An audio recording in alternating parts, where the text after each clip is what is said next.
Well, hello there, friends. So today, look what we're working on. Wow, look at this. This is called the haunted car. That's what the customer called it. Because this guy has just had tragedy after tragedy after tragedy ever since he bought this thing. So he purchased it at a used car dealership in Tampa, Florida, and had it shipped to north of Houston in Texas. So it was on an open trailer. First thing that happened to him, it was on an open trailer and the wind just ripped off his top. So that was the first thing. Second thing is when he got it back, when it was finally delivered, he got it checked out, and there was no oil in the engine. There was no antifreeze in the radiator, and everything. He had to replace the alternator. He had just like a whole long list of things that he had to get done to this car. And even when he dropped it off here, oh, it was just a tragedy trying to get it off the trailer. Not only that, but his window dropped that morning right here, and the other window, he can't get it to go up all the way. And not only that, but his front flashers are flashing when the key is on, no matter what. So this guy, he's got a lot of things to do to this car. He's about ready to give up on it. But he did deliver it to me. We struck a deal on getting a new top. So this had a carriage top on it before, and we used to do these back in the 1990s. They're really popular. But he didn't want to go through the expense of putting that same kind of top on. So it would be a lot cheaper just to do a vinyl top. So that's what we're going to do. We're going to convert this here to vinyl. And here we go. So it really is a nice car. He bought it for his wife. So he was trying to do something really nice for his wife and ended up with a tragedy. So we're going to try to make things better for him. So I'm going to have to strip everything off. I'm going to take off this chrome trim. I'm going to finish pulling off all that material. See, I think I should be able to take off these panels off the doors. Come here, my poodles. Come here, my poodles. Yeah. If you find value in my upholstery tutorials, now is an easier way to contribute to my YouTube channel. Buy a coffee by scanning this QR code now. Thank you. So I guess the first thing I'm going to do is start taking all this stuff off. This one here is even loose. It's not even attached. So let's see if that's what's holding this on. Yeah, it is. Okay.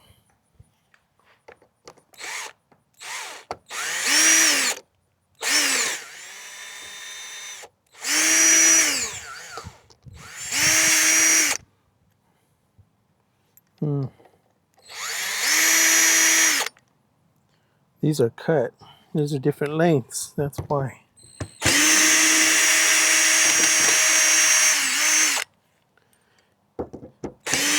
You know, when I... Oh, this thing just died. Okay. Go grab another battery. So when he was telling me everything that was happening to him with his car, I asked him right away. I said, should I take on this job? And he's like, well, it's still on the trailer. I could take it home if I want to. So anyway, we struck the deal.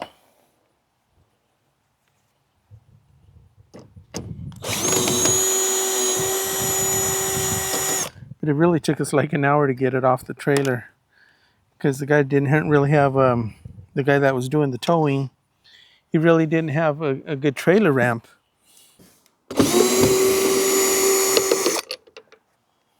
So the car came off the trailer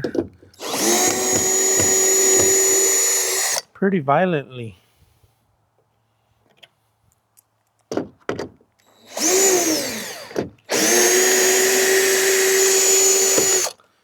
So has the car affected me yet so far? Maybe. because at about the same time that I accepted the car,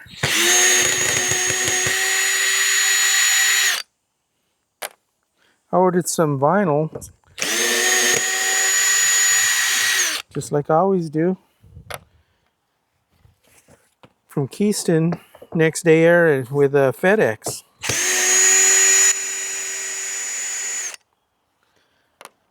So found out that I was sent the wrong material. So the package hadn't arrived here yet, so we did a refusal on the package, so that way it would be sent back. So I did that. So I waited a day. I even waited a day to place the order for the correct material, so that way there's no confusion.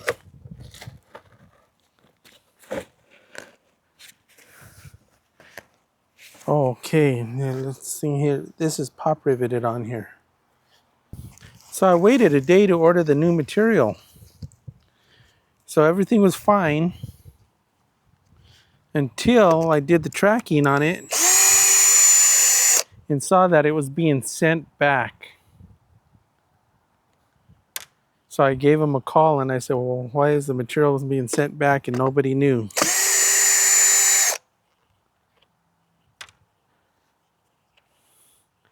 So it did.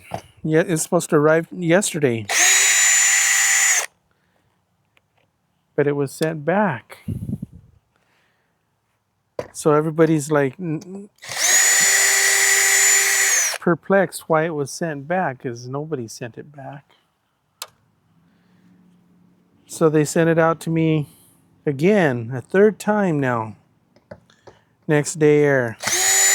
Or I guess it's not air, is it?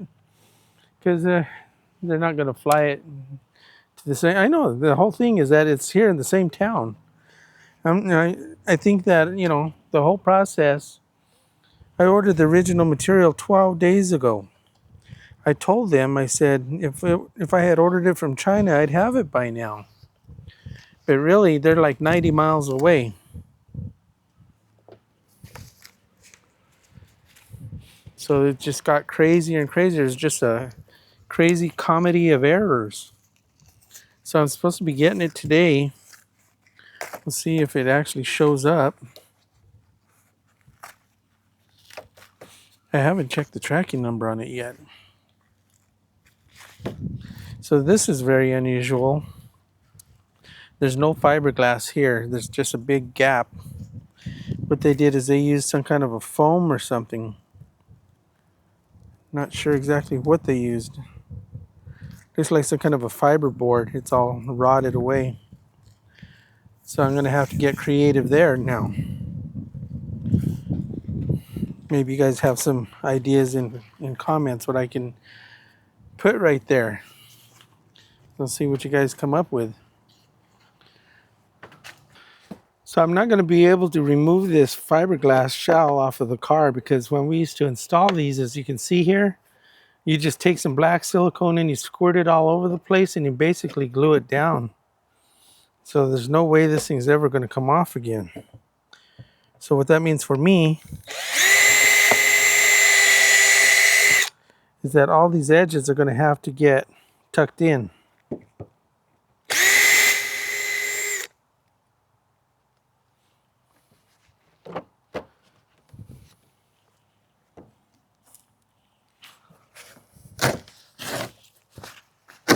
Yeah. Yep, that's what I'm thinking.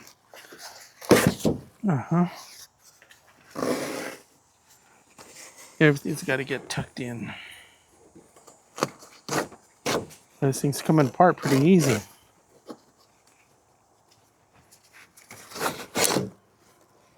So I think I'm going to call this here the world's most difficult vinyl top, because this is not your average vinyl top. This is something a little more special.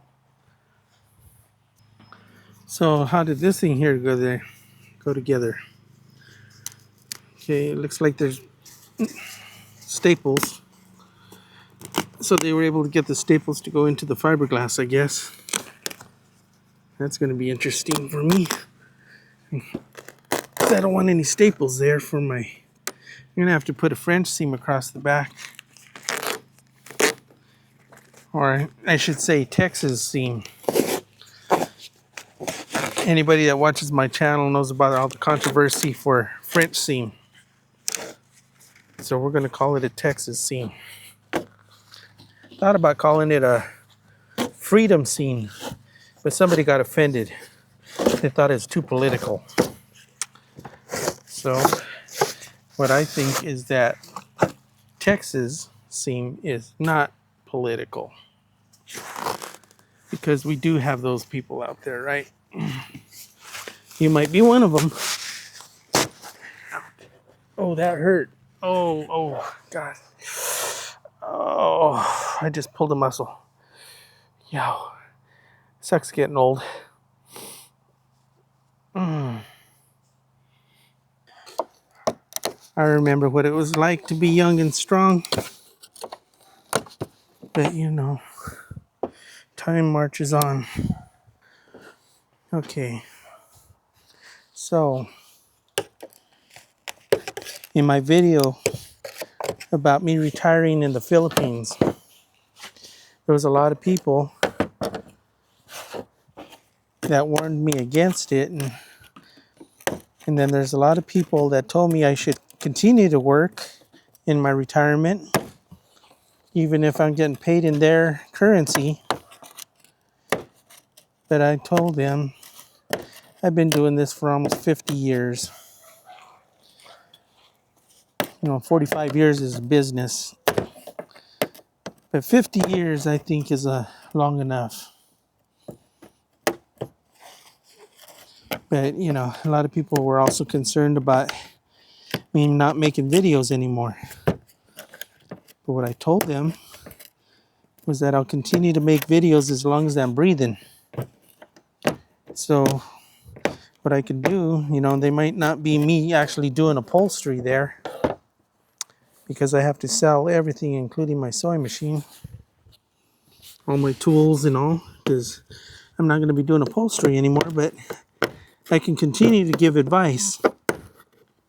So I figure if I do, some people even suggested like Zoom calls, live chats, all of that kind of stuff, or where I can actually answer your questions live instead of in comments. I could still answer questions in comments. That's okay with me. But, I'm going to do what I can to help.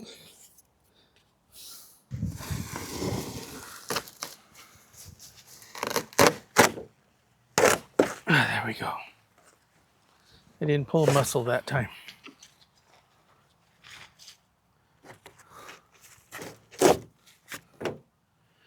Pull this one out.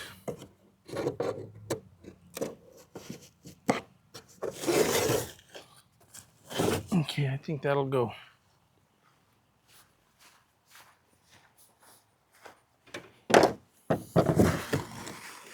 So what I'm going to have to do is I'm going to have to prep this top, make sure that there's nothing that's going to be underneath that vinyl. This is a messy job, upholstery. There's a lot of dust and dirt. Sometimes I review my videos. I look at my videos and it looks like sometimes on my black shirt, it looks like I have really bad dandruff. But it's really this. It's really the dirt. I don't know. Maybe some of it is, but I'm always working around a lot of dust and dirt. Okay. And this one here fits that classification. So I'm going to have to scrape this whole top down. You see that? Because I got to give the glue something to stick onto.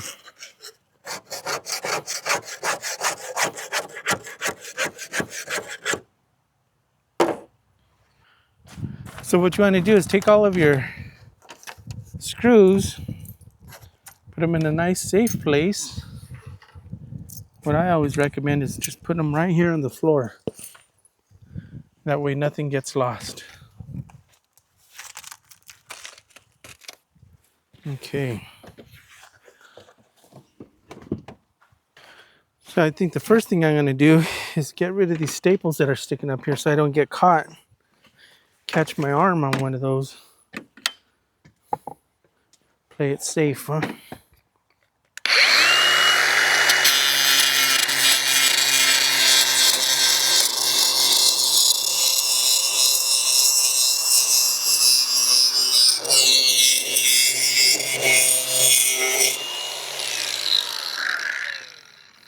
I know some of you guys out there, where's your safety goggles?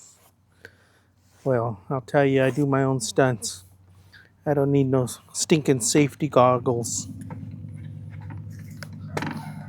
True, true. I have gotten metal in my eyes before, several times. It's not very often, but it does happen. And really takes about 3 weeks for the piece of metal to dissolve out of your eye. FYI.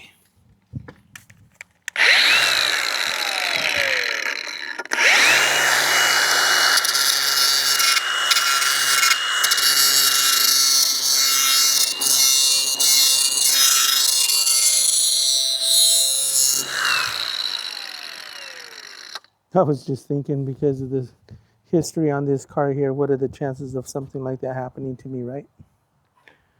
But here we go. Testing. Testing. So next, I'll just take my wire brush.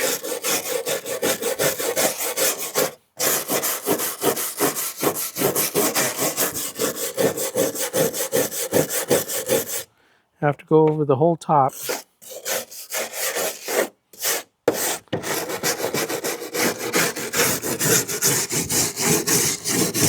But I think what I'm going to do is I'm going to wait for more shade. It's because it's a little warm out here.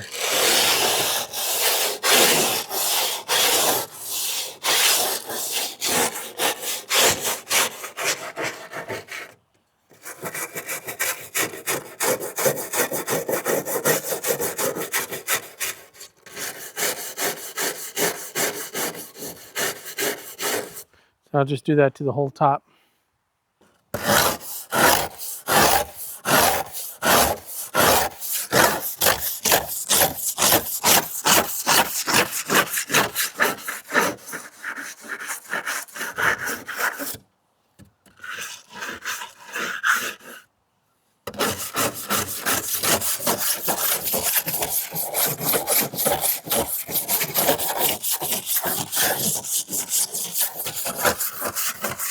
Okay, I've got it all scraped down, and just try to clean it up.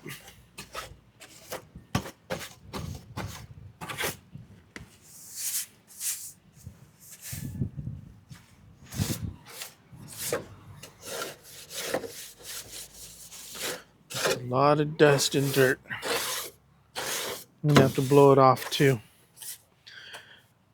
I was hoping the wind here can help me with that. So I was so busy working on the top, I forgot about the doors here. This has screws. Let's see. I don't want to lose these in the grass. Okay, I want to be able to reuse those.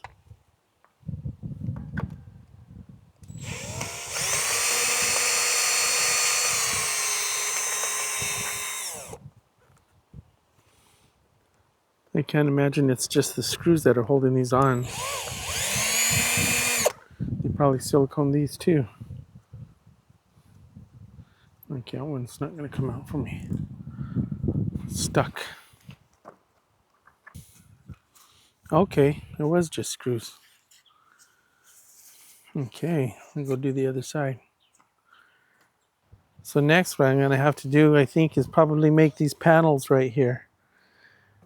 before I even start making my pattern. So I'm going to go ahead and measure that and start cutting those out.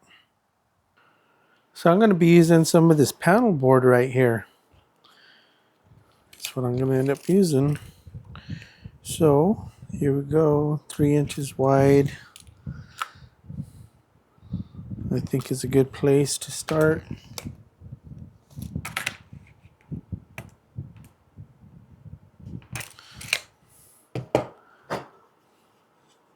Take this.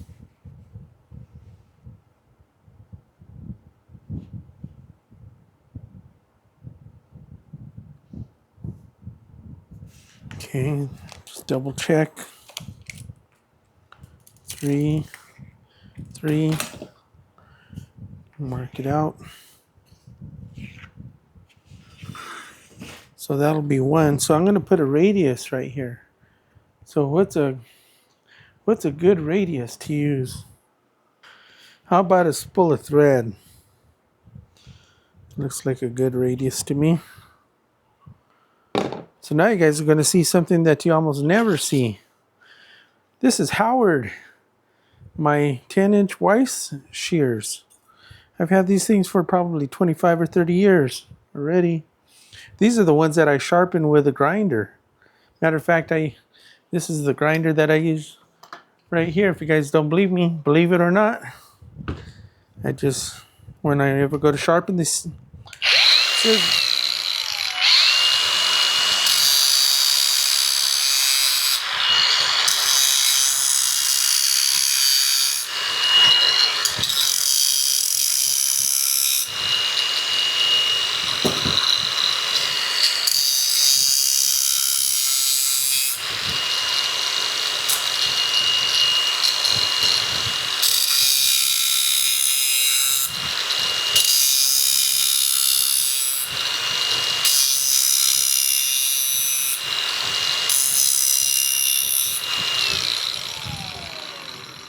well, I know some of you guys are probably freaking out about right now, aren't you? But anyway, that's the way I've always done it.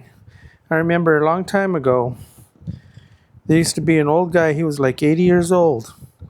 He used to go around to all the trim shops in town. He was carrying a little wooden box and a little stool that he would sit on. He would sit on his stool, open up his little wooden box, and he had a little scissor sharpener grinder thing. So he'd pull out his little monocle. I don't know, I think it was just a dog and pony show, to tell you the truth. But he would pull it out and he would sharpen the scissors. And he would charge for the scissors. I don't remember what it was back then, 40 years ago. But that was what he did. I'm sure that those kind of guys don't even exist anymore, do they? Do you know somebody that goes around to shops sharpening scissors anymore? Maybe I sound like I'm ancient or something, huh? So, yep, that's how it's done. There's no way I could probably cut these with just regular upholstery scissors. I don't think so, because this stuff is pretty hard. So the other way I could cut this is with a razor blade. You have to make about 4 or 5 passes with a razor blade for it to cut through.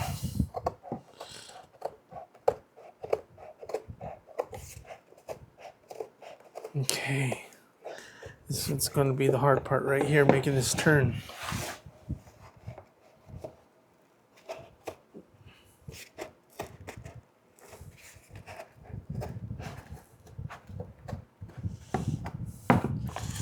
Okay. I don't think I could do it this way. I got to continue what I'm doing. Okay.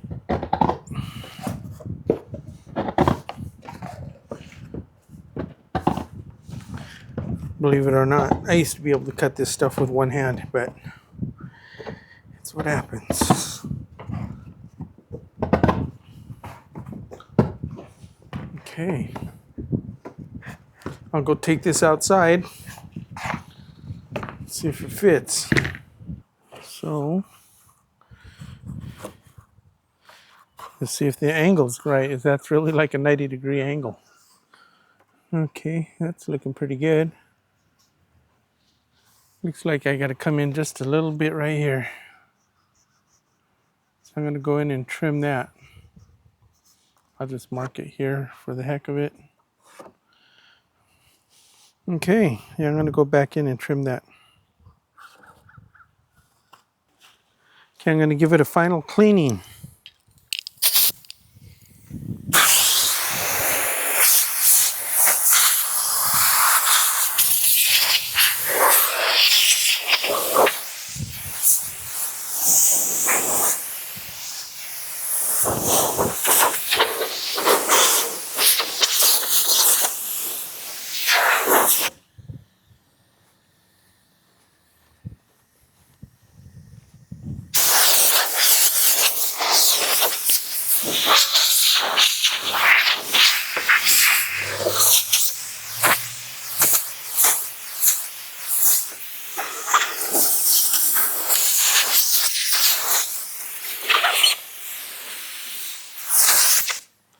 Pretty clean now. So this is a customer supplied material. And this stuff here brings back memories. So, you know how it is when you go into mom's kitchen and she makes something and you can smell the aroma of something that takes you back to your childhood, brings back fond memories. Well, that's what this stuff here is doing for me right now. Because look at that. I don't know if you can see that or not, but you're going to see a lot of it later. But it's a metallic blue vinyl top, Landau top, actually, what it's called, Landau top vinyl. I've done a lot of vinyl tops in my day with this color. It's so popular. This and the maroon. There was a lot of maroon tops, you know, besides the regular black or white. Okay, that's not going to come off. I'm going to work on that later. Okay, so what I'm going to do is we're going to be doing a center seam top, which is going to look something like that. We're going to go from the center out.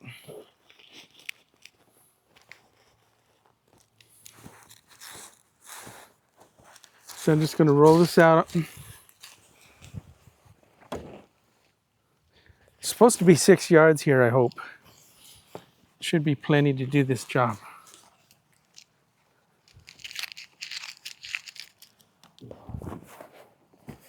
So what we do is we flatten out the sides, we flatten out the top.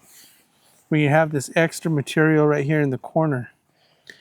But I'm going to do a Texas seam right across the back right here, back window. So we'll be drawing that out. So you know what I really should have done? That's my brain, my half brain here.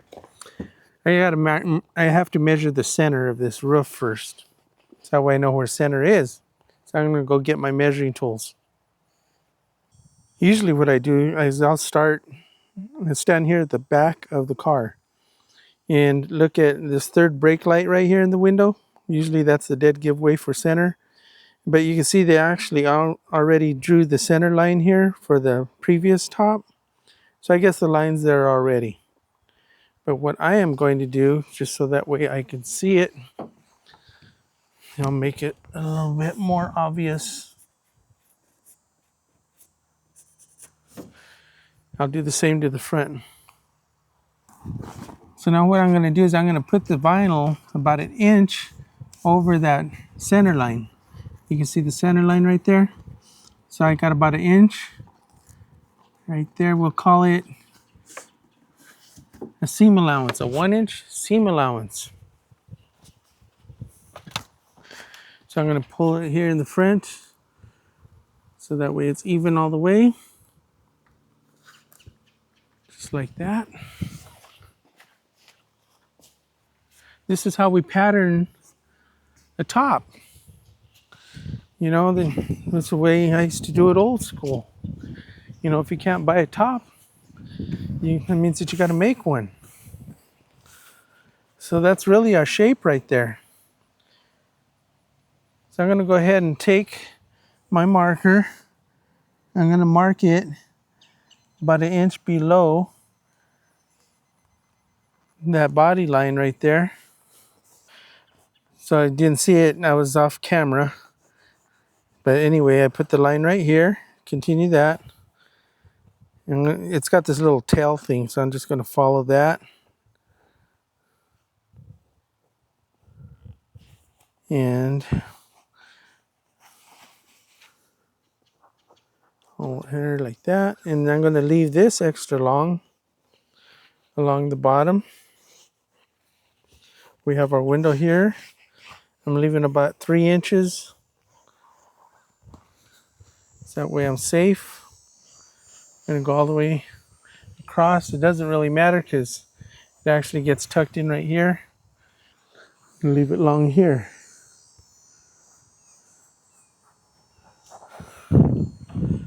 Okay, that's our pattern. I'm going to go take this back inside, and actually I can probably just do it right here, can't I? Why not?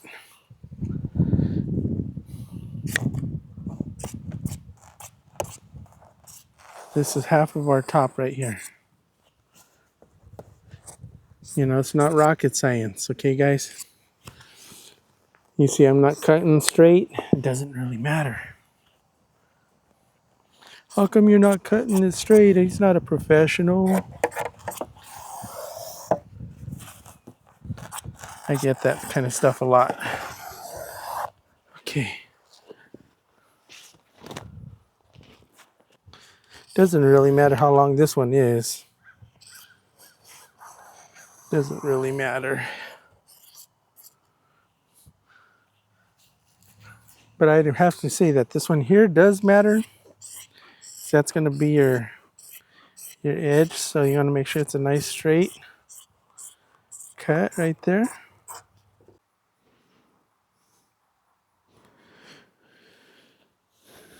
I did it again. Didn't catch it on camera, but anyway, I just kind of continued cutting all the way up there. Next, we're going to make the opposite. So we'll put this here face to face.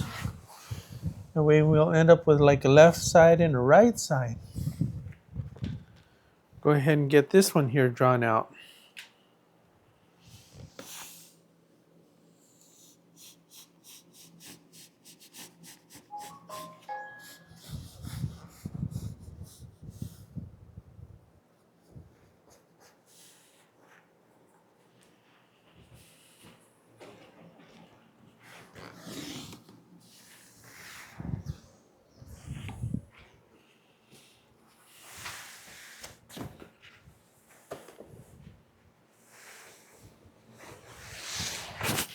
Okay, let's cut this one out.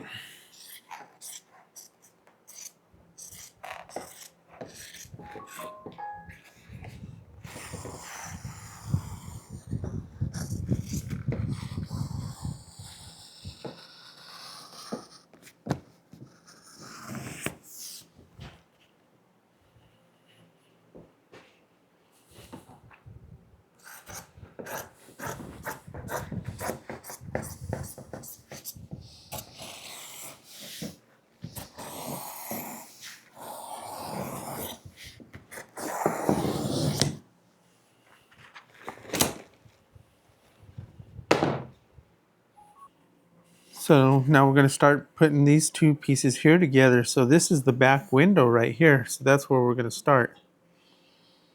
So what I am going to do is I'm going to put a bot about a 1 inch or so seam allowance right here. So one thing you can do is you can mark your plate here on your sewing machine something like a Sharpie, or maybe put a piece of tape there, and that way you can use that as a guide, or you could just freehand it like I usually do. It's all up to you. So what I'm going to do is I'm going to put a really nice tight stitch length in here. So I'm going to change it on my sewing machine to about a number 5, because on this first stitch I want it to be nice and tight. So that's going to be our bond right there.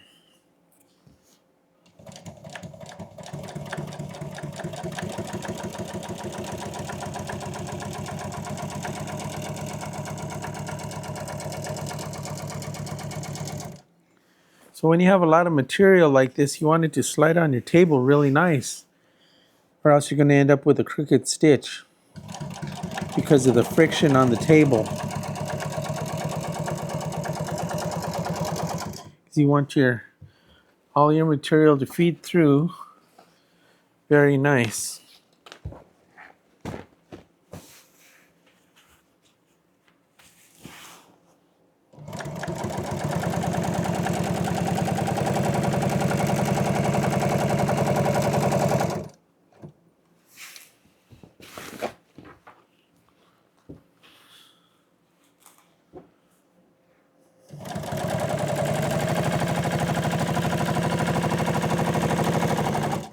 You see right here where the material bunched up? Make sure that it goes through everything nice and flat.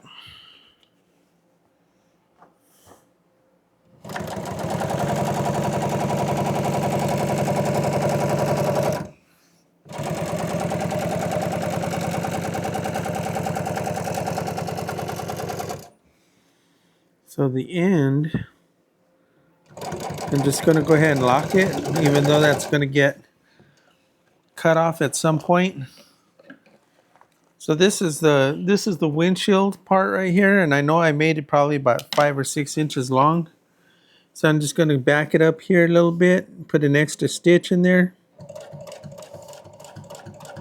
This one's going to get cut. So I'm just going to make sure I got a nice lock stitch right there. I'm going right over the top of the other stitch. So now, no, it doesn't matter where I cut it now. It's going to be locked. It won't come apart. We'll call that technique number 8556. The reason it's such a high number is because you're not going to be using that one very often. So the back one's already locked, and I'm not worried about that because we're going to be putting another stitch here across the back. So I just made the executive decision, instead of doing the top stitch on both sides here, I figure the less stitching there is, the better for waterproofing, because any kind of a stitch is going to increase your chances of moisture or water getting in. So what I'm going to do is I'm just going to go ahead and glue this here instead of sewing it.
So next thing I'm going to do is I'm going to do my lithium battery weight trick. It's going to provide the weight that I need to help hold it down. Then what I'm going to do is I'm going to use this big giant socket here because it fits in my hand really nice. I'm going to show you in a second what we're going to be doing with this. But for right now, what I'm going to do is I'm going to pull on the material. I'm going to start to spread this down just like that. And I didn't let it wait. I didn't wait 10 or 15 minutes for the glue to dry because I'm gluing soft to soft, not soft to hard or hard to hard. So it's soft material. So just like the foam, I just start pressing it right away. You see that? So now, look at this. I take my socket and I press it down.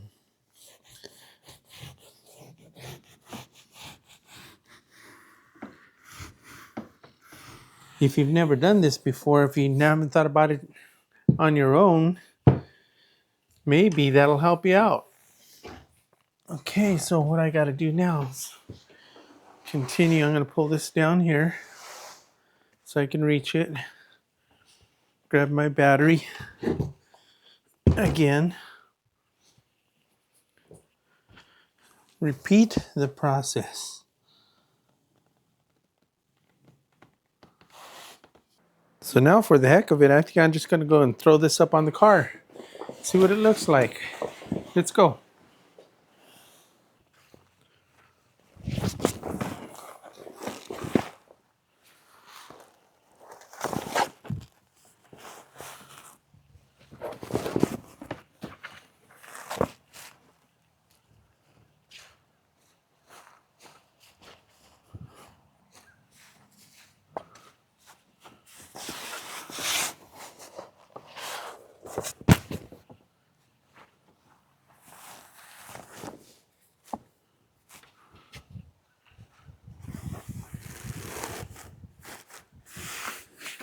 Find our center.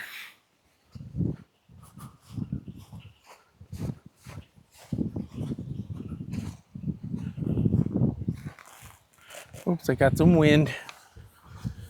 Got a nice breeze blowing through here.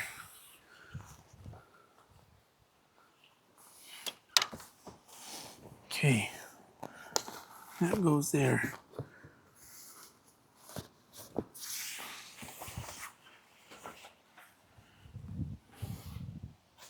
I'm going to close the door on that so it doesn't move.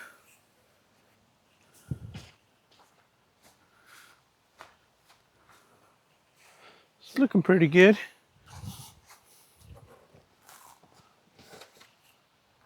Yeah. So now I got to make this rear panel for the back window. So I'm going to just take a basic measurement from one side to the other. Make it a little bit long because you can always trim off extra material, but you can't make the material grow longer.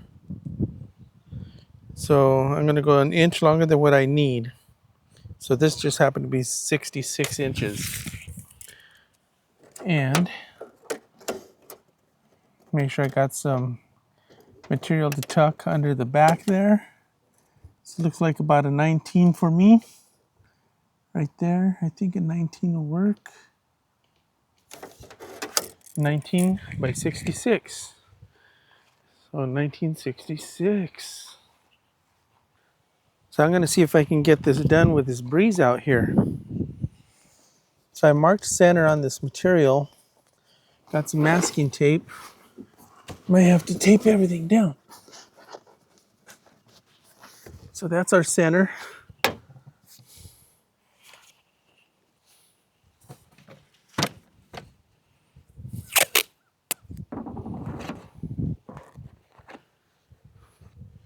Put that here.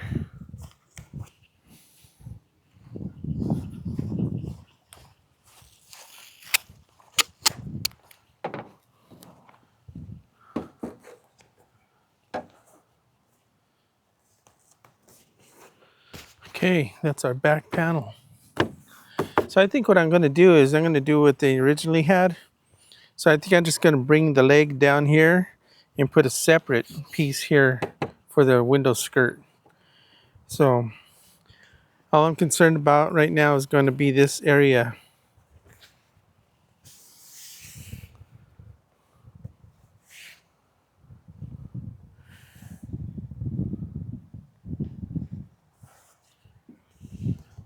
So go ahead and mark this.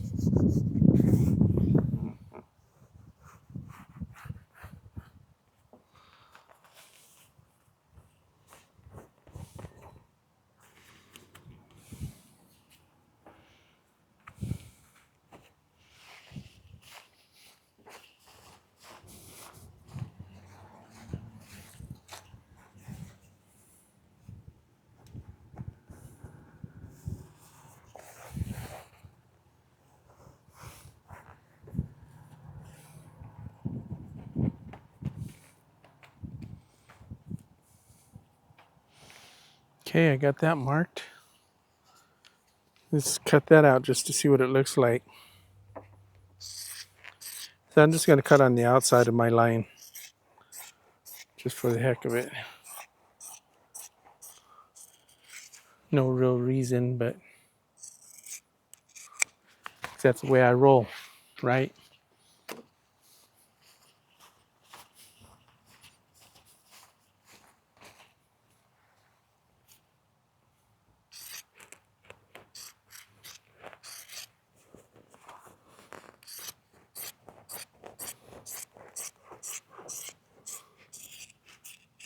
Okay, got that.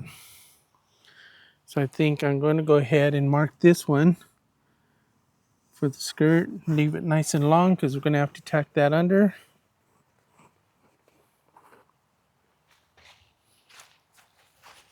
I'll cut it while I'm standing here.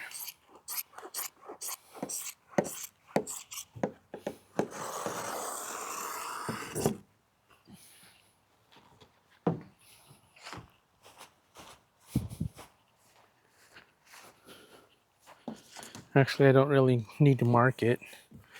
I could just cut it.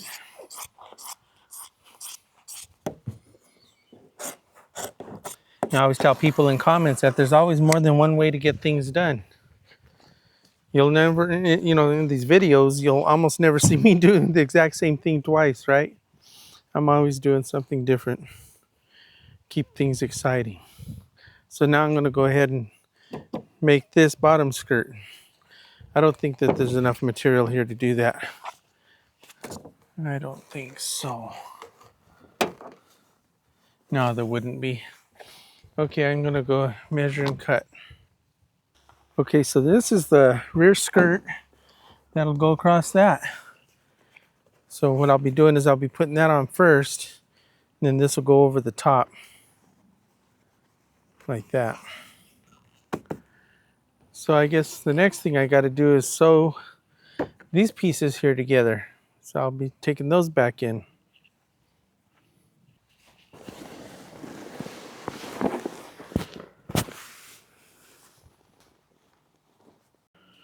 Okay, let's get this one done. So take off this tape because I don't want it to get sewn in by accident. So I have my center mark right here. Put it right on that seam. We'll start at the center, work our way out. That would be technique number 34. So that number is so low because you use it so often. What that is, starting in the center and working your way out. So that's what we're going to do right now. Lock my stitch. We'll just start sewing.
Okay, so I'm gonna back this up. I'm gonna do the same thing here.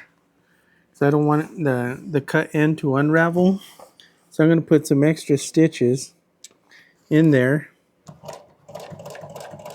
just so that way I know when I do cut it, it's not gonna unravel.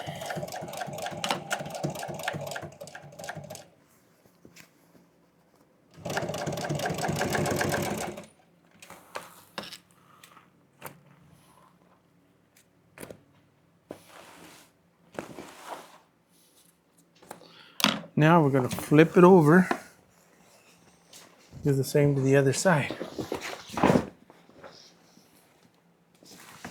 Start in the middle and work our way out.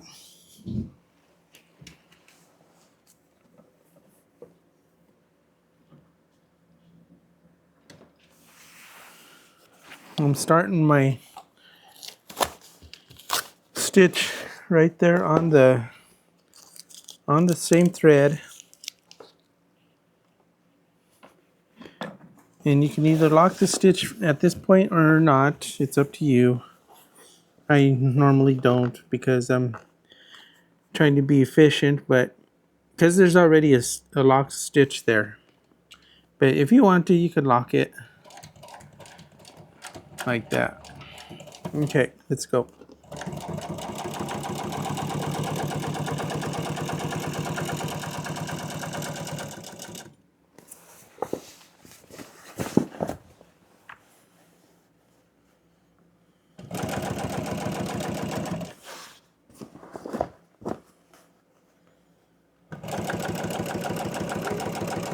Trying to keep the material out of the way so that way you can see what I'm doing.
Okay, I'm going to do the same here.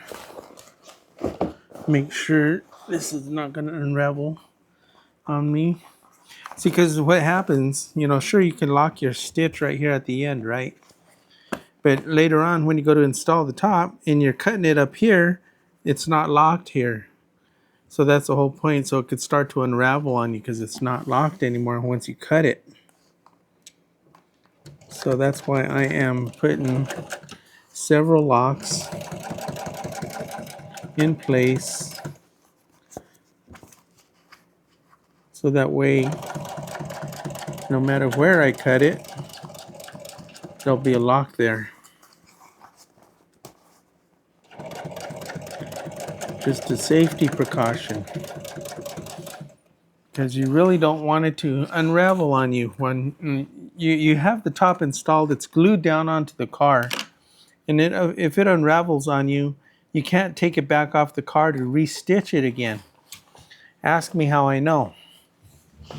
That's just one of the things about learning. You always learn from your mistakes. Okay, so now that we have that done, okay, so what I'm not going to do this time is I'm not going to glue this down this time because this time I'm going to be doing a top stitch. So I want to be able to spread it like that and do the top stitch because on the corners there might be some bunching and it would be a real mess if I had glued it down.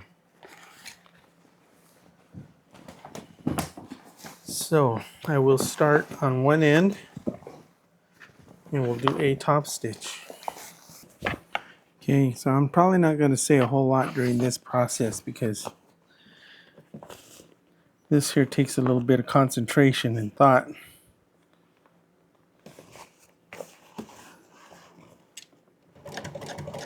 Oh, I'm going to do the 7th stitch, not the 5. Okay.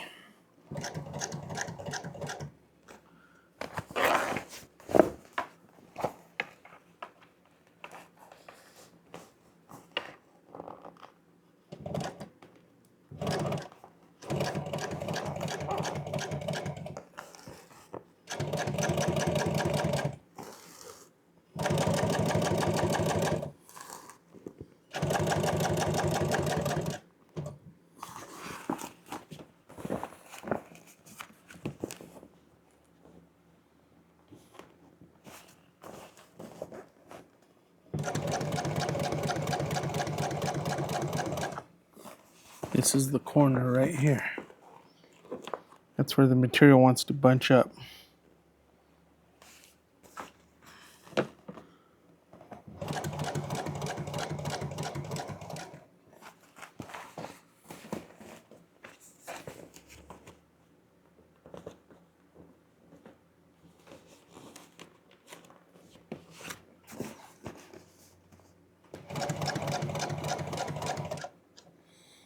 Okay, we got around the corner. Now this is going to be a lot easier doing the straight.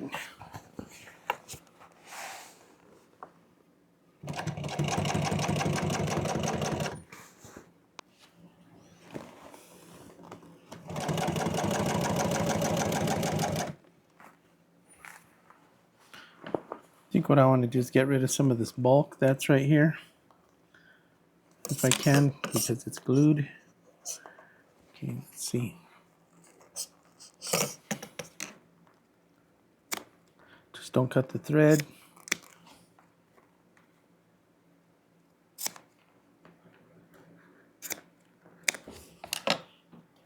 That's an intersection right there.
Okay, now I'm approaching the corner.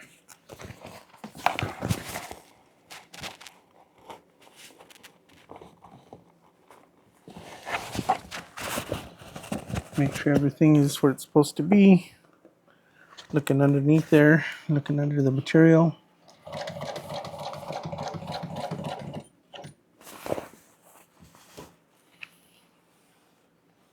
Keep hitting the camera, huh? Okay. I got the camera sitting here next to me, so I'm hitting it.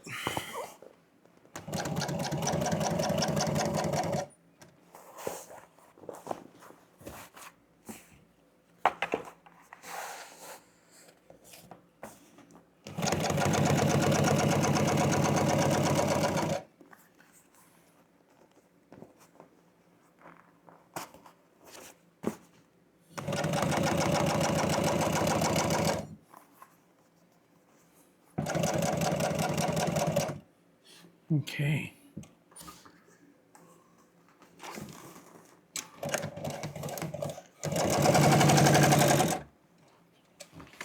Next is the other one.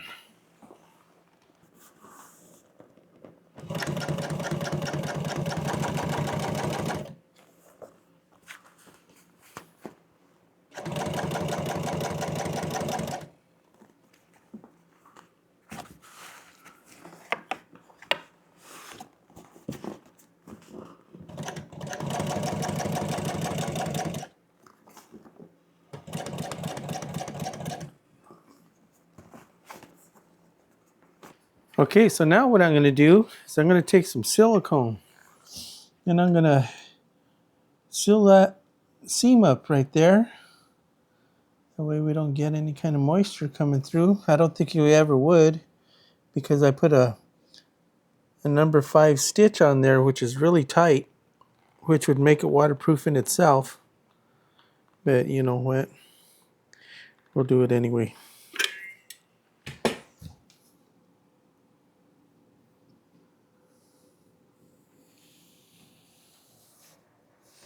No, I'm not wearing rubber gloves or a face mask. I know. I know. Okay.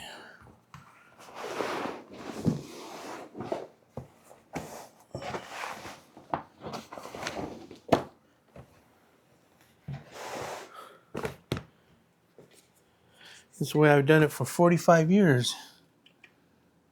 And I'm still here to tell you about it. Some people tell me, how come you're not wearing a respirator when you're spraying glue?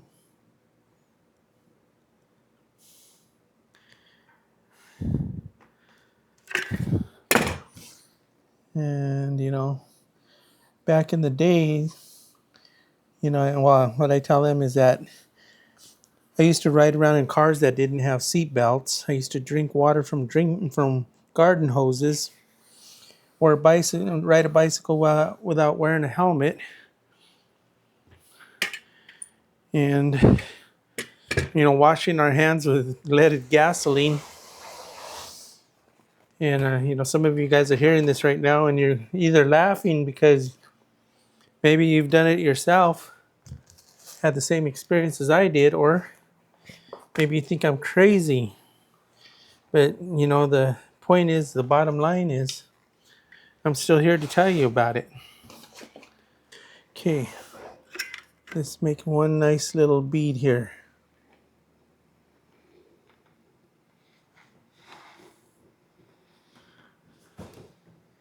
It's these corners that are getting me right here.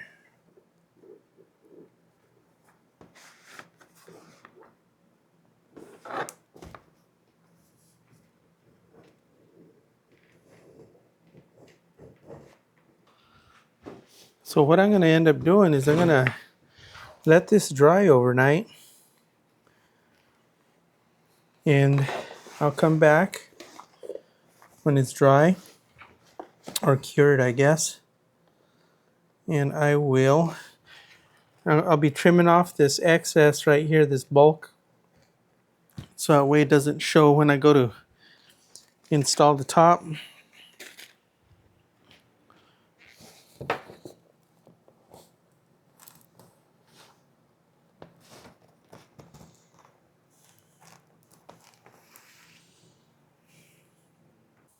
So the next thing to do is to start taping everything off. So we're going to do our glue. So everywhere you don't want any glue is where you're going to want to tape it off.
Okay. So remember, everywhere there's not tape is going to get glue.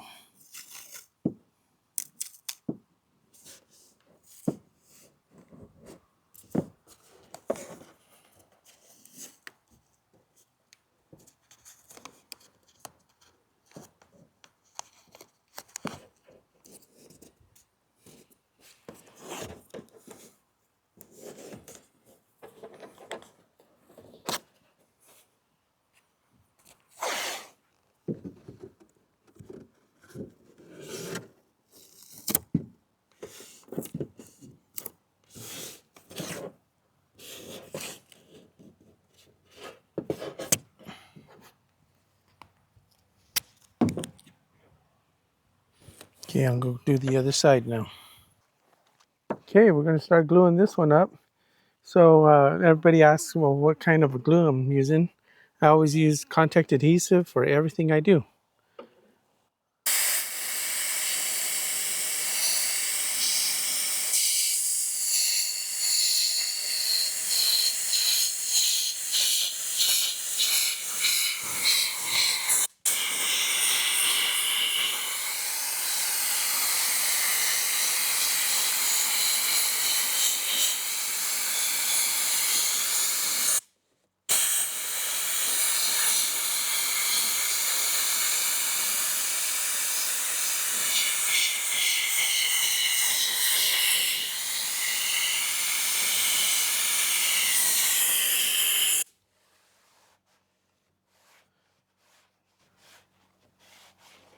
So those of you that have stuck with me for these years in my YouTube videos, you know the saying is that, oh, I was wondering why this thing wasn't shooting that good. This thing here came apart.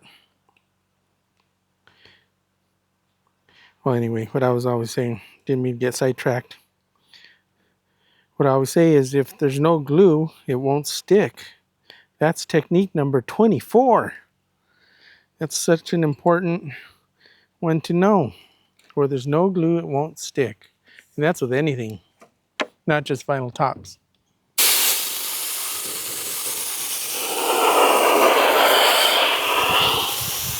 So what I do is all the perimeters first.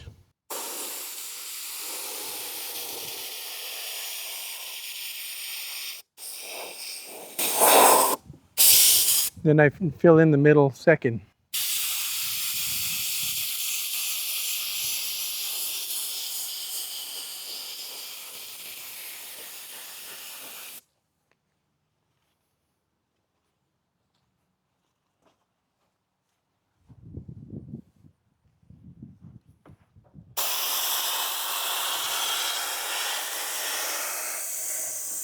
Try to get the glue down behind as best as I can.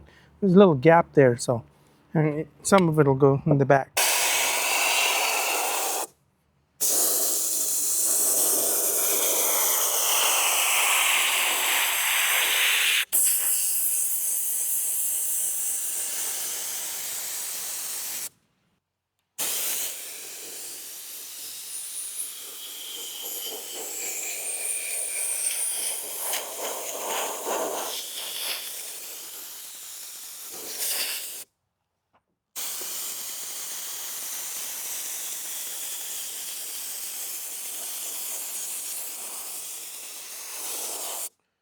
So now we can go ahead and remove the tape from this area. So there's also a technique to this too. Check this out. Okay, so this is technique number 955. Okay, because you don't use this technique very often. But what you do is you don't pull the tape straight out like this. So what it'll do is it'll start pulling the glue off of what you want glued. So what you do is you peel it back like this. And, I never even thought about this kind of stuff. You guys have to make me think about what I'm doing now, because I just normally just do it. But anyway, you see how it's pulling on the glue like that? So what you do is you pull it at the 45-degree angle away like that. That way it doesn't pull the glue off of your fiberglass. Crazy, huh? I'm telling you, I'm shortening your learning curve here. Those are things that I had to learn over time. But you're getting it here for free, really, if you think about it. And I appreciate you being here. Okay, let's go ahead and take this one off. Same thing, we're going to pull it away at that 45-degree angle like that.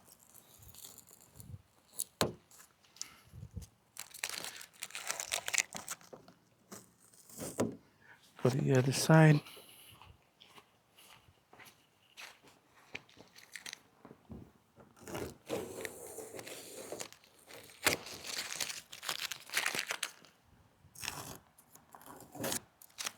Oh, well, that one there wanted to stick. Okay.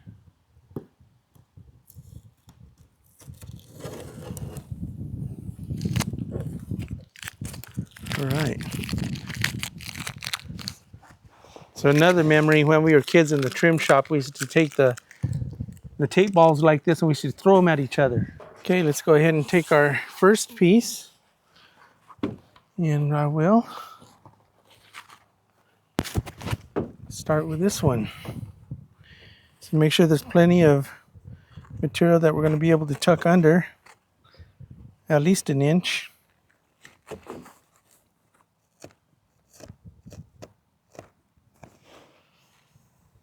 I think that'll work right there.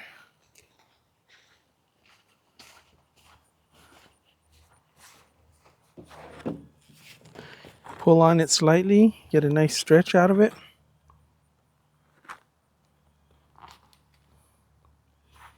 That looks pretty good. Okay, this is going to be the tricky part right here. Is this curve right there.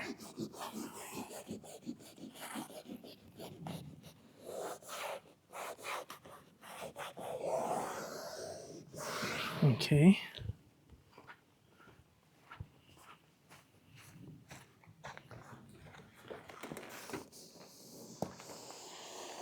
Don't want any wrinkles, right?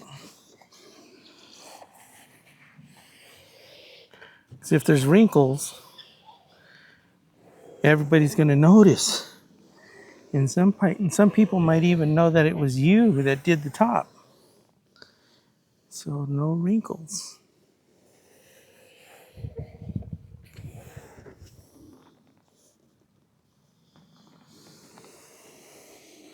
All right, got that. So I'm going to go ahead and trim this up because the top is going to be next.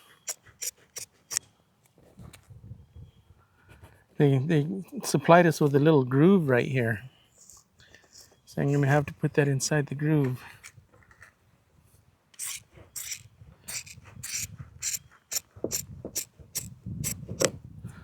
Okay. I'll put a little cut right there for the corner. Okay, take our stuffer tool. This is why we call them stuffer tools. I don't know what you guys call them, but for 45 years I've been calling it a stuffer tool or tucking tool. I've heard people say tucking tool. So, yeah.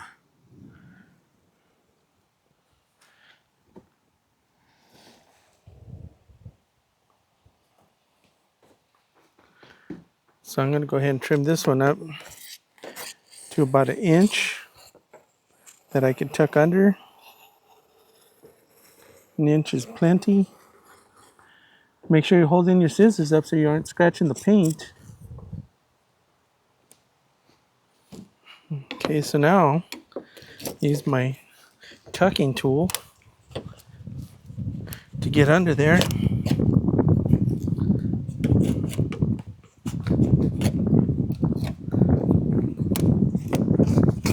Like that.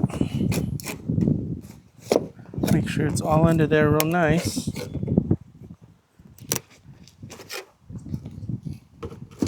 I usually work with 2, sometimes 3 of these tools.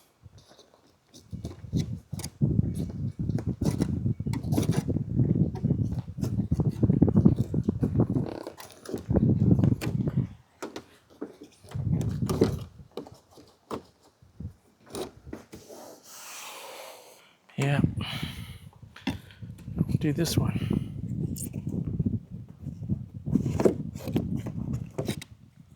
This one's easier because it's really loose.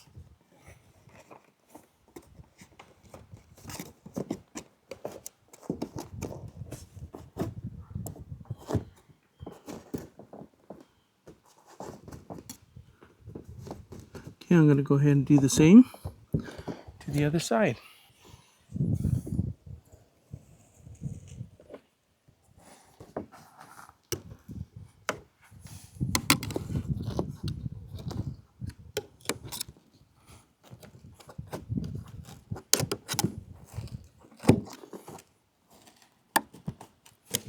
I'm going to go ahead and cut out the vinyl for these pieces right here.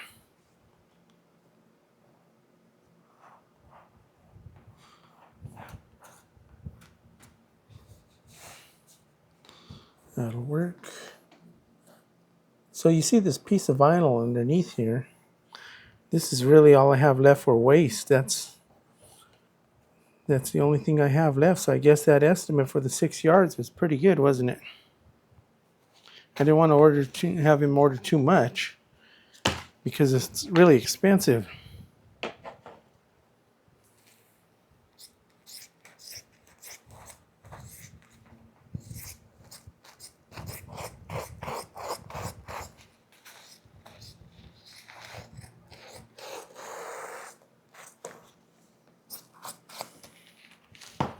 That's one.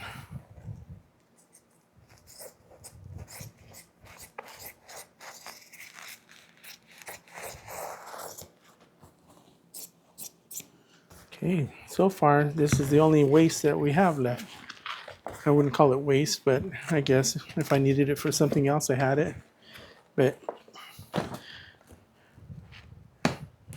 that's the point, is not to buy too much, because then you have too much to store for years and years and years. You'll be storing it, thinking you're going to have a use for it. Okay, we'll go ahead and do that. So let's go ahead and get these glued up.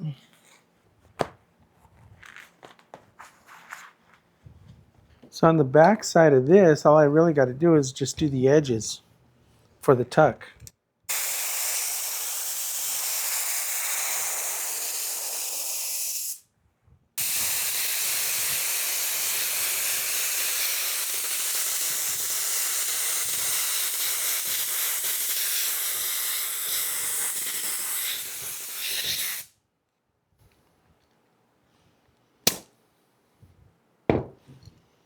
Let that dry. I'll do the other side.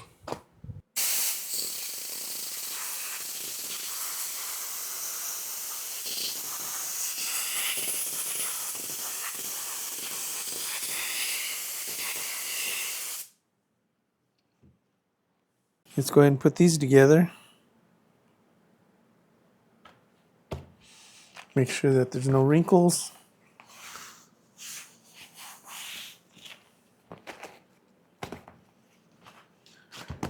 So I know I have to wrap this edge here, so I'm going to put my relief cuts. Don't cut all the way to the edge, probably leave about at least 1/4 of an inch. If I had my heat gun, it'd probably be better.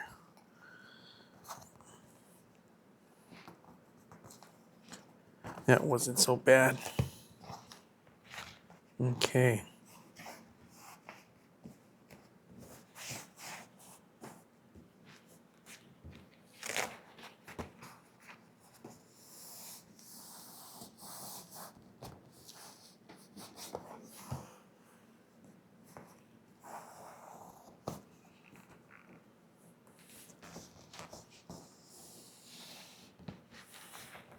Next.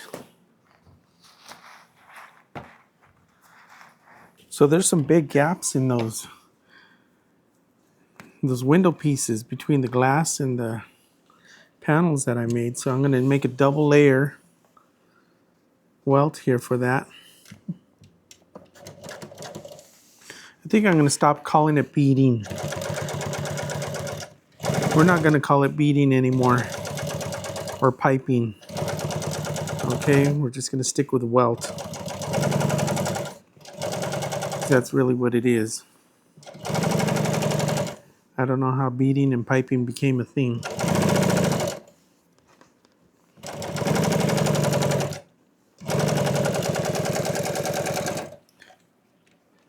So what I mean by double layer is I'm going to take 2 of these, put them together to make it extra thick.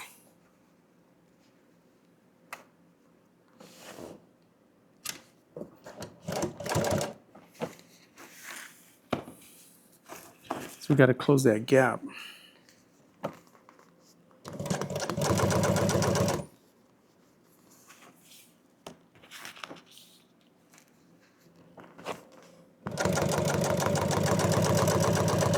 I know you furniture guys are going to have a hard time with me calling it welt because you're probably so used to calling it beading and piping. I think that's probably where it came from the furniture side. But when you order it from an upholstery supplier, it's still labeled as welt.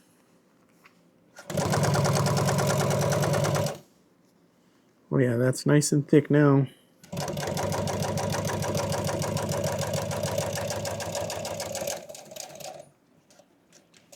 Okay, that ought to close that gap.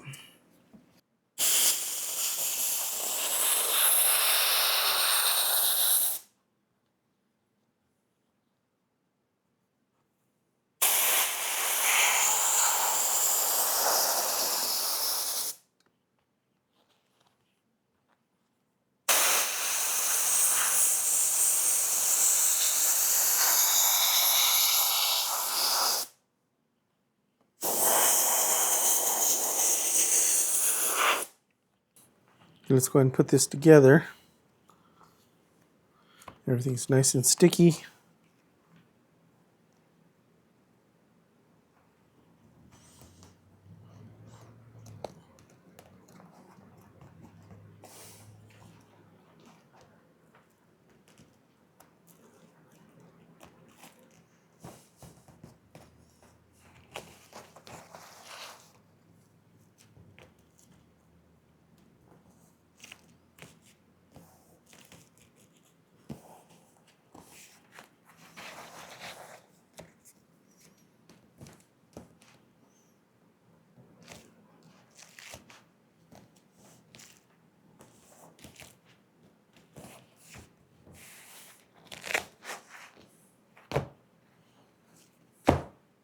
Okay, let's do the door pieces.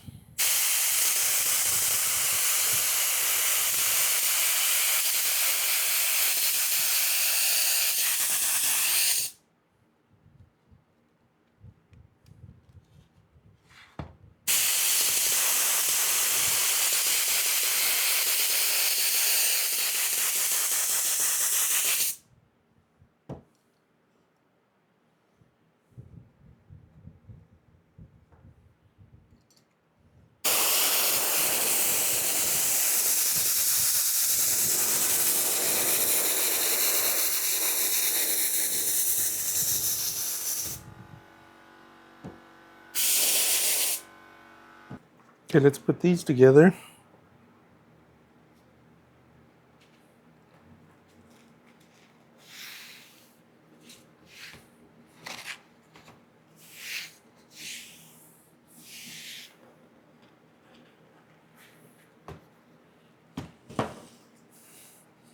Trim off unneeded excess.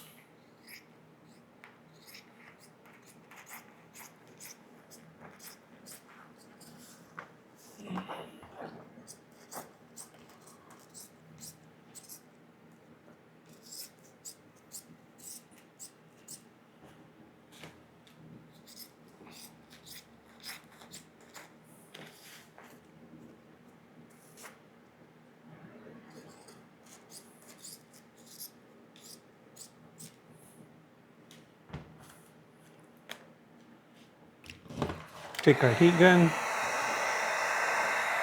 warm up the vinyl.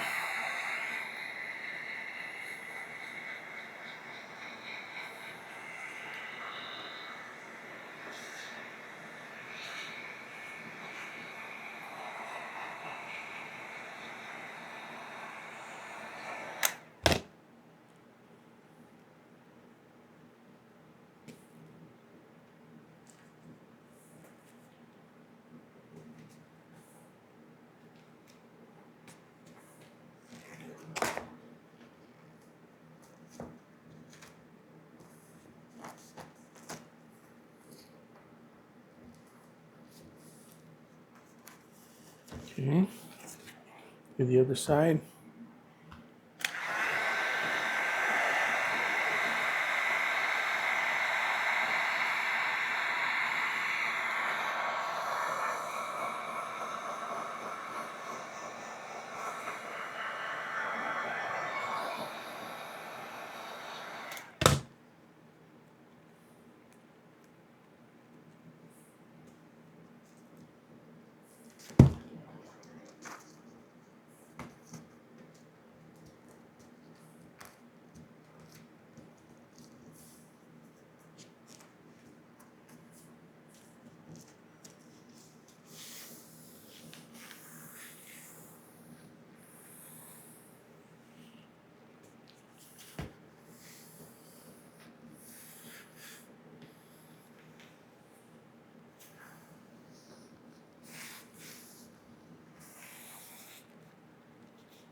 So now for technique number 9,999. What we do for vinyl tops is we do all the perimeters first. So we do all the outside edges first, and then we'll fill in the middle and the sides and all last. So we'll put it on nice and heavy.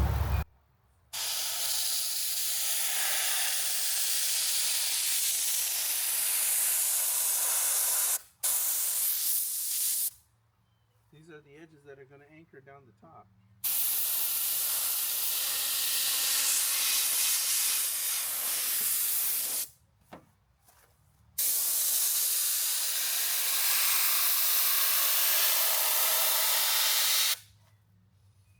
You try to get behind it where you can.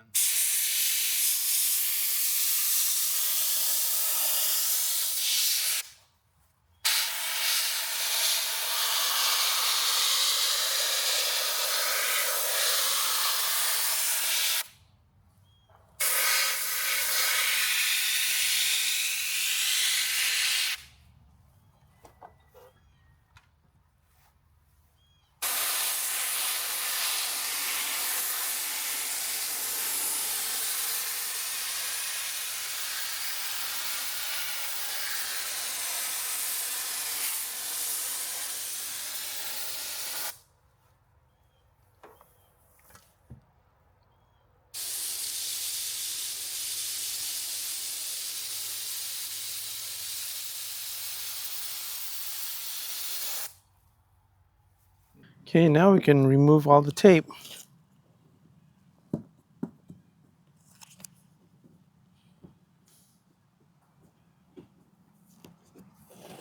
Remember to remove it at that 45-degree angle away from everything.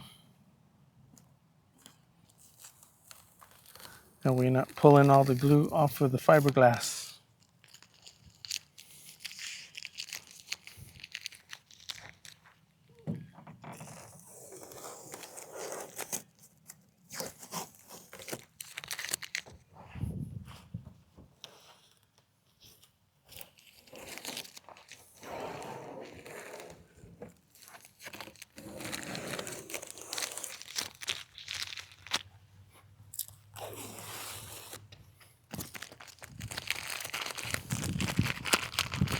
Watch it!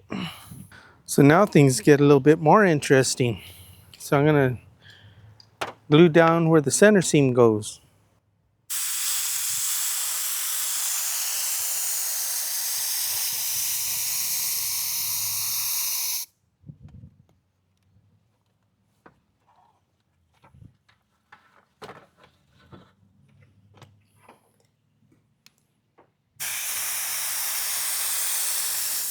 And the Texas seam right here across the top.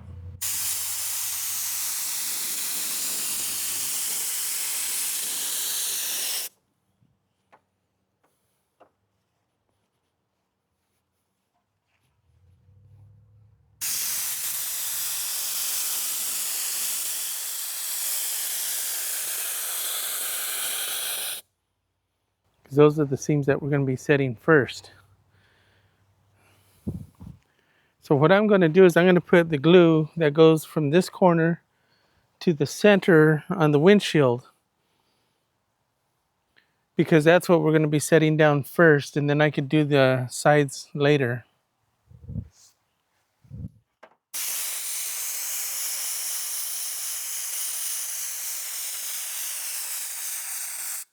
Just remember, where there's no glue, it won't stick.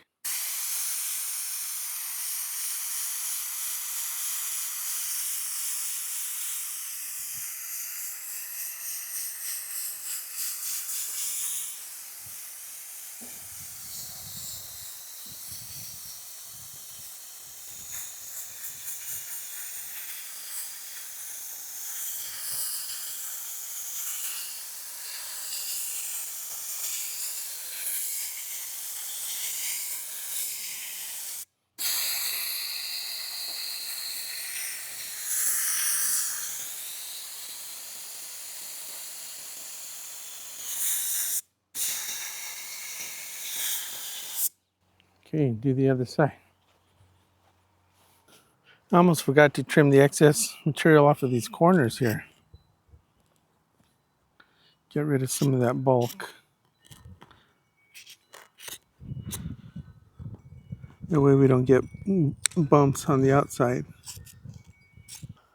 Oh look, he put the top on inside out. He did it wrong.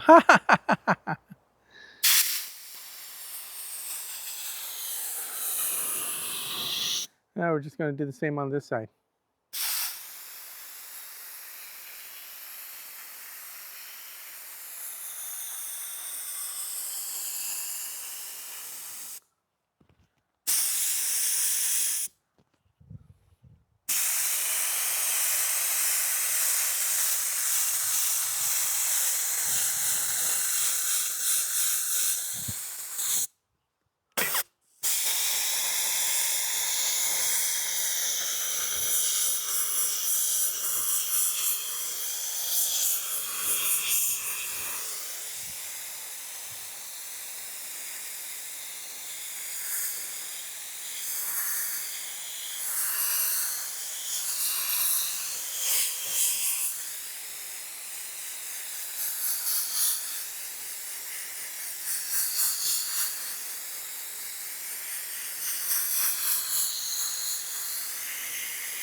Basically, I'm just using the car as my table.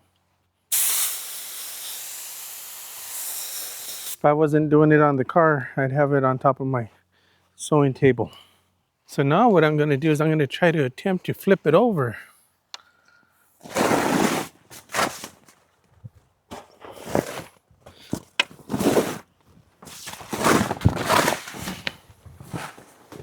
So I got to do a 180 here. So now what we have to do is set the center. So we got my center marked right here. And the Texas seam mark. We're going to just anchor that down right there. Make sure it's nice and tight. So now I'm going to attempt to get this to go all the way over there.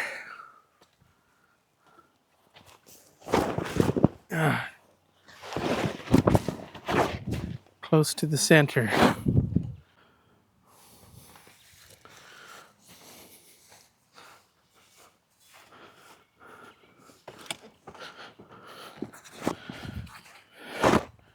So line this up with center and pull and stretch. Ready? 1, 2, 3. Okay. So one way to check for straightness is to take your straight edge, and I can see right here, this side here has to come my way a little bit. So what I will do, just lift it up.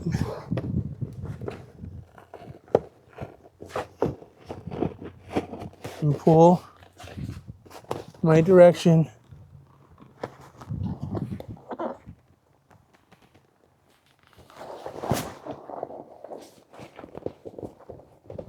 Take a look. So a little fine tuning got a better result. Okay, now I feel good enough that we can go ahead and set it. That's where it's going to be. Okay, now this is going to be fun. Is setting this rear seam. So I'm going to use the heat gun for this one.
Okay, let's give it a try. So what I'm going to do is I'm going to grab the seam in the corner here, and I'm going to pull it towards that corner. Like that.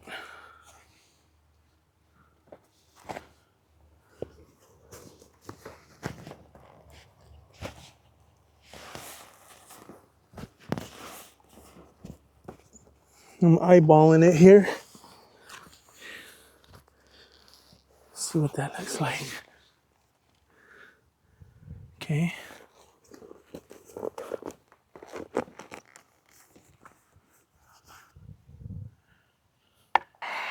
Let's take our heat gun. We're going to heat up this whole area here. This is where we're going to pull.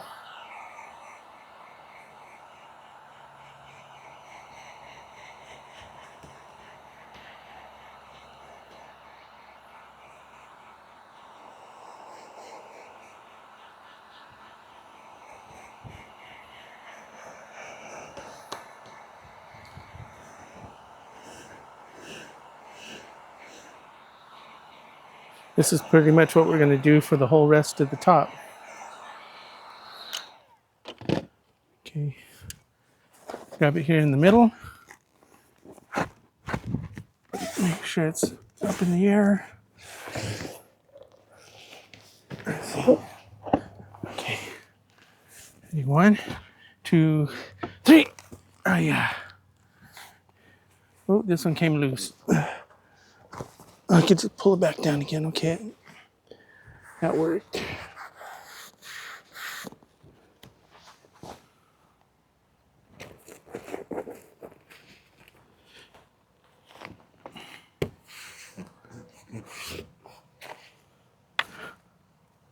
Okay, now we're going to do the same for this corner, the front corner here. We're going to heat it up.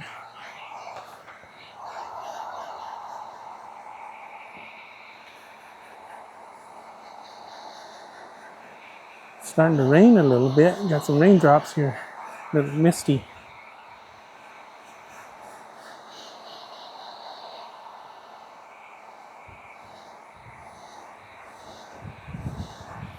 Okay.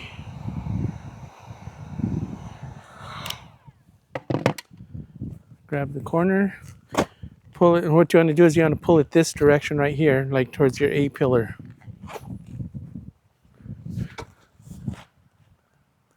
Like that.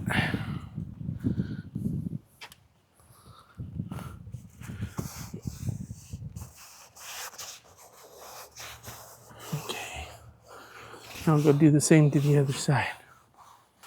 So now I have the center set. Let's go ahead and do the glue for this back area here.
Do the other side. Okay, now we'll finish gluing up the rest of it.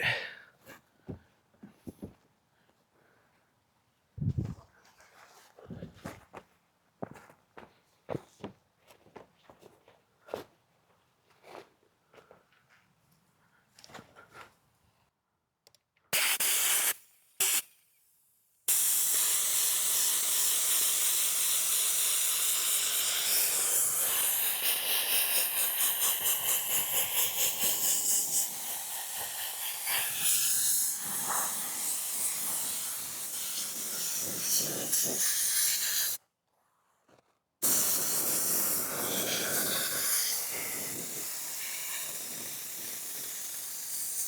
man, I went through that whole cord already.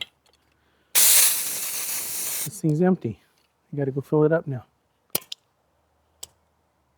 Fresh cup of glue here.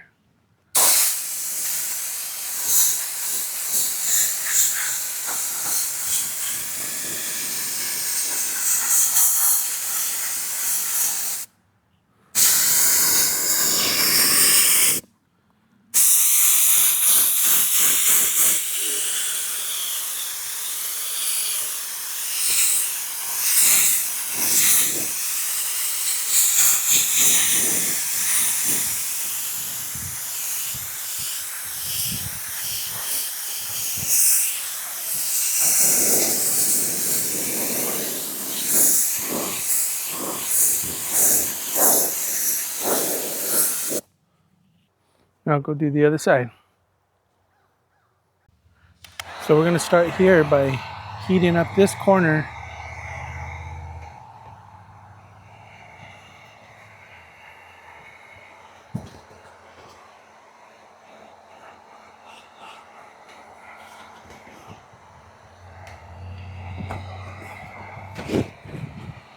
I'm fighting a breeze out here.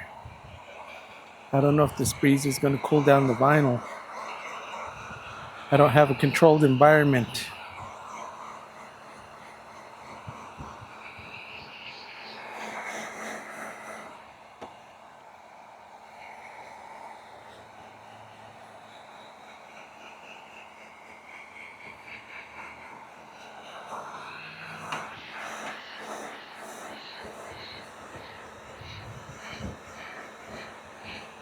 Let's see how this does.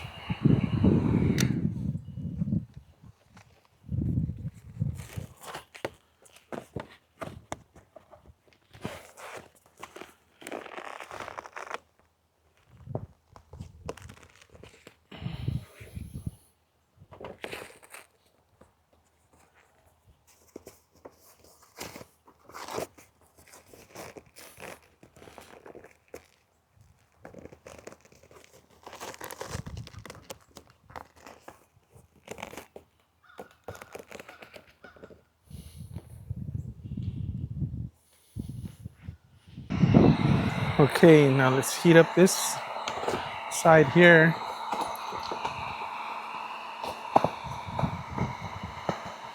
Loosen some of that up.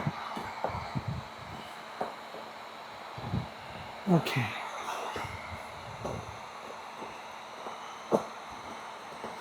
There we go.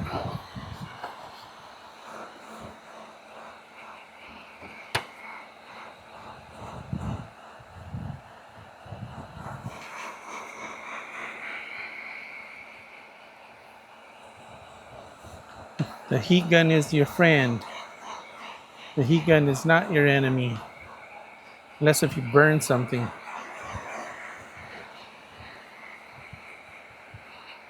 Okay, let's give that a try.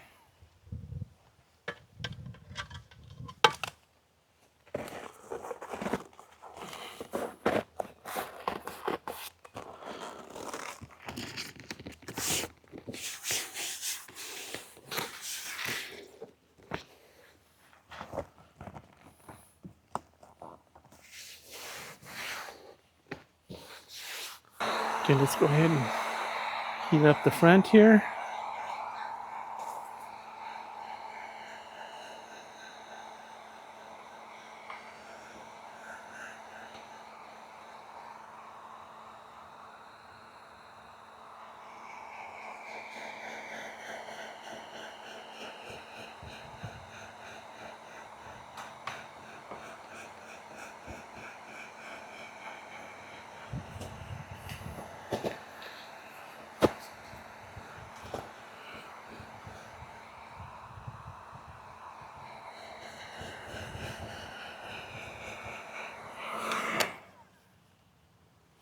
Okay, let's pull it. Pull it here to the A pillar. Like that.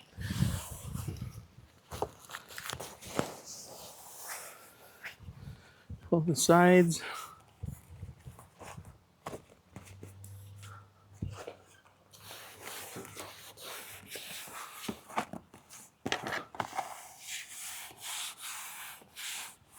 All right. I'll go do the other side now. Okay, now let's do this corner here.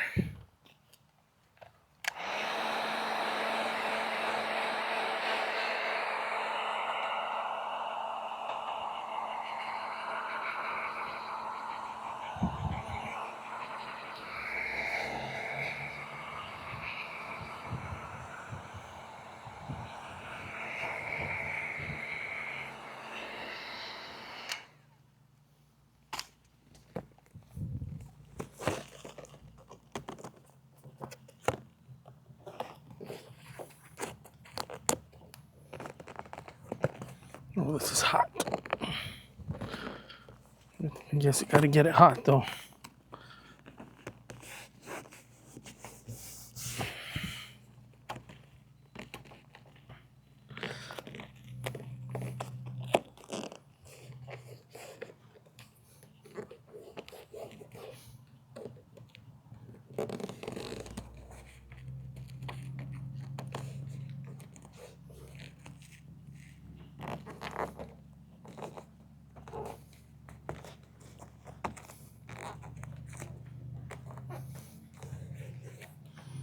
Okay.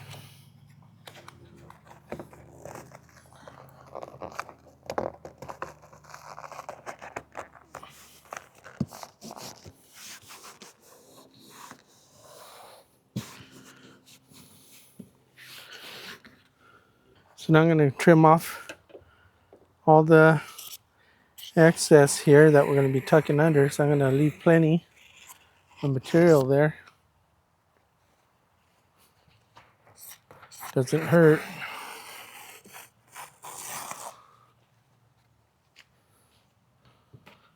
So this one here is going to get our little relief cuts here for this radius corner.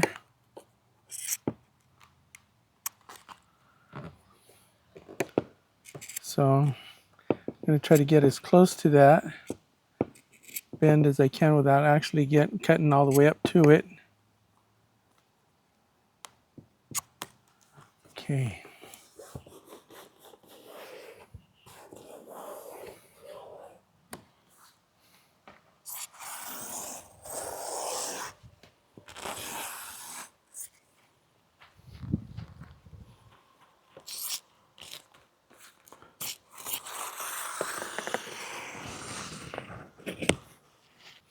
Okay, let's soften this up with a heat gun.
Stick into the glue.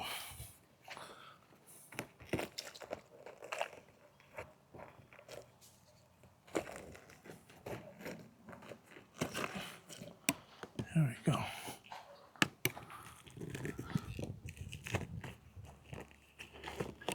Yep.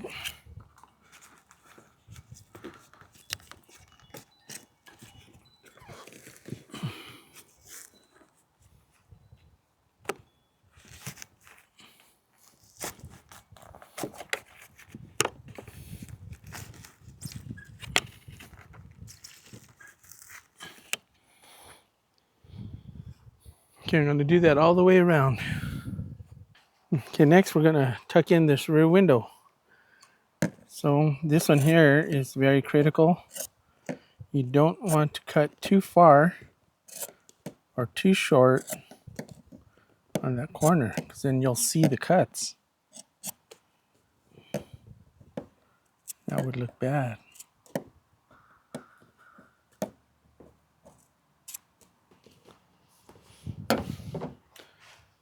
Let's go ahead and warm that up.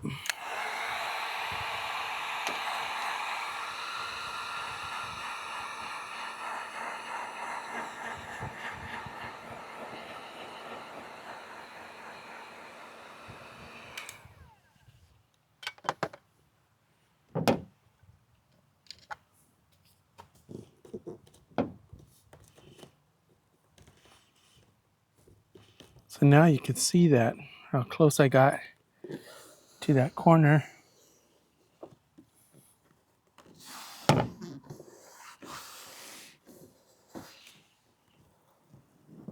Right there.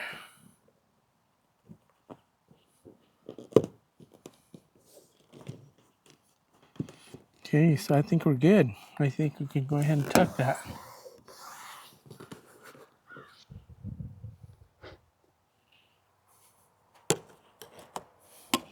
Get behind the fiberglass.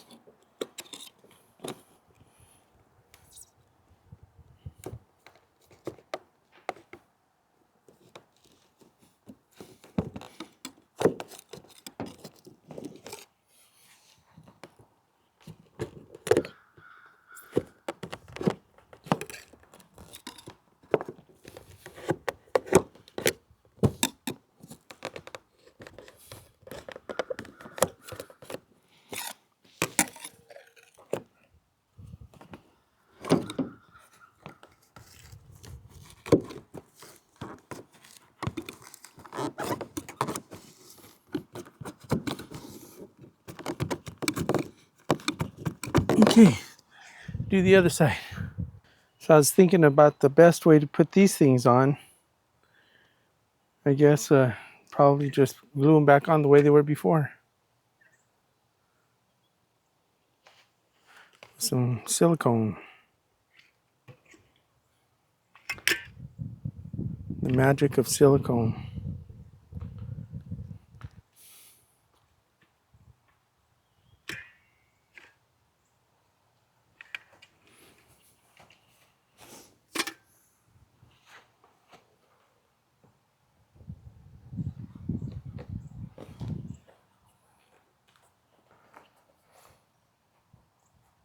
I see I'm going to need my stuffer tool.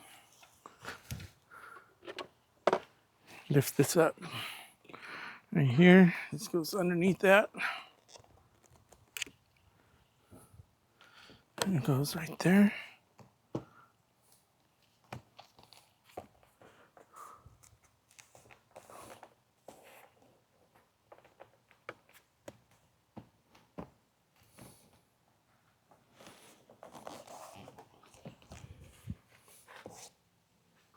So now what we're going to do is clean off all of our overspray glue with our favorite mineral spirits right here.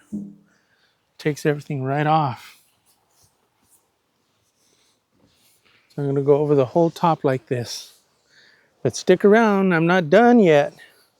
Because if you stick around, you're going to see something that I think is really important. It's going to be one of the last steps that I do, so it's not over yet. I'm watching you to see if you click off, okay? I'm going to shame you if you do. So I put the trim back on. I got the welts in the window, put the door pieces on, made the welt here for the windshield.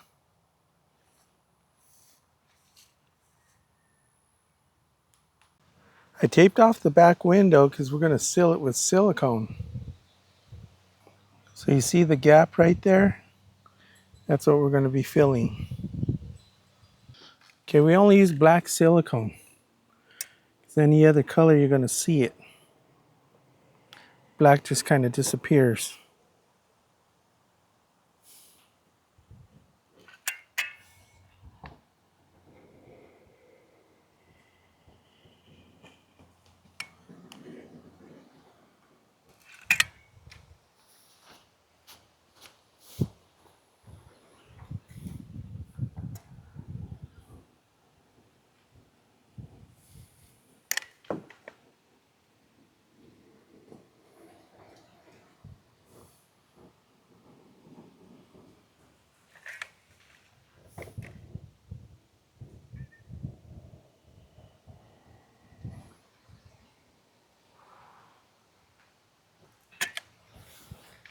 So in the old days, we used to just take our finger like this and just press it. But you know what? One trick is, if you take your finger and lick it, go like that, get it nice and wet. Ah, look at that. It doesn't stick to your finger anymore.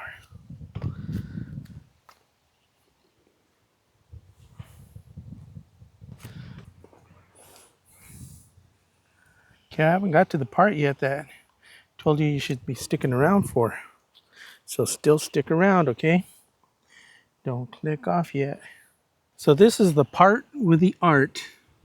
What you do is you want to take the tape off of the window side and pull it back like this. You see how I'm pulling it back towards me? Not pulling it away like this, okay? Because if you pull it away like this, it'll make a mess. If you pull it back towards you, it slices a nice edge right there against the glass.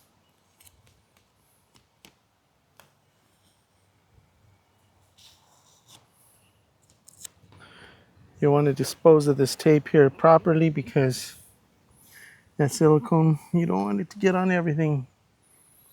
Okay, now this is going to be a little tricky for me because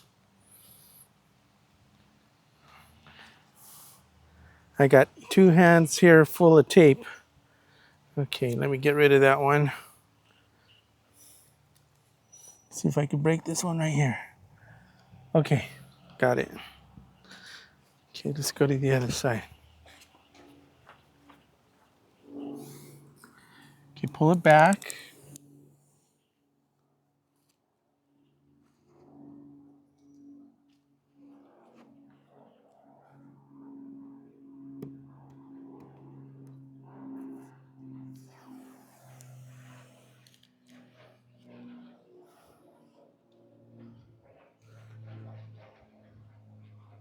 Next, we take the one off the top side.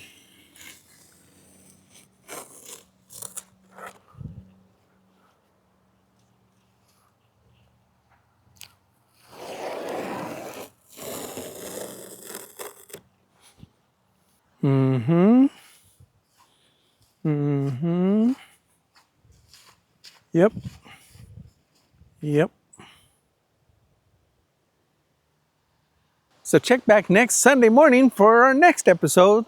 Until next time, we'll see ya.